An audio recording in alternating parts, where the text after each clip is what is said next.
জাতীয় ভোক্তা অধিকার সংরক্ষণ অধিদপ্তর লালমনিরহাট জেলা কার্যালয় নিয়মিত বাজার তদারকি অভিযান পরিচালনা করে আপনারা জানেন। তো আজকে আমরা নিরাপদ খাদ্য সহ একটা যৌথ অভিযান পরিচালনা করলাম। সেখানে মূলত আমাদের যে খাদ্য উৎপাদনকারী যে প্রতিষ্ঠানগুলো আছে তো তাদের কীভাবে খাদ্য তৈরি করে তাদের পরিবেশ।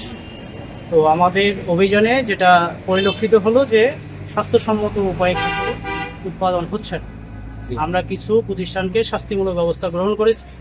আমরা অনেকে সতর্ক করছি যেন ভবিষ্যতে কোনোভাবে অস্বাস্থ্যকর উপায়ে খাদ্য তৈরি না করে আমাদের যে অভিযানটা আছে এটা অব্যাহত থাকে।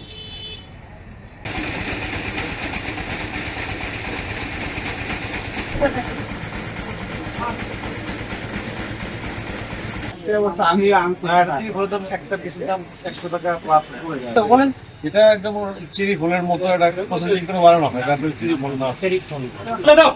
এটা বলি সেটা শোনো। সমুদ্রের পাশে মিলে নিয়ে মূল্য তালিকা আছে ধরা যায়, কিন্তু না পারলে কিছু না।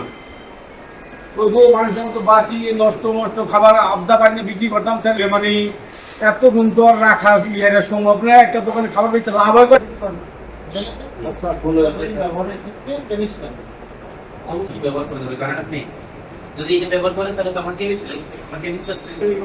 খাবার দেওয়া হয়ে যায়, সরকার অনুমোদিত আছে।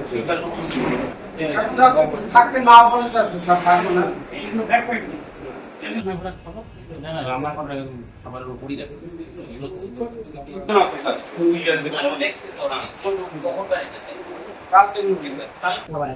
পরে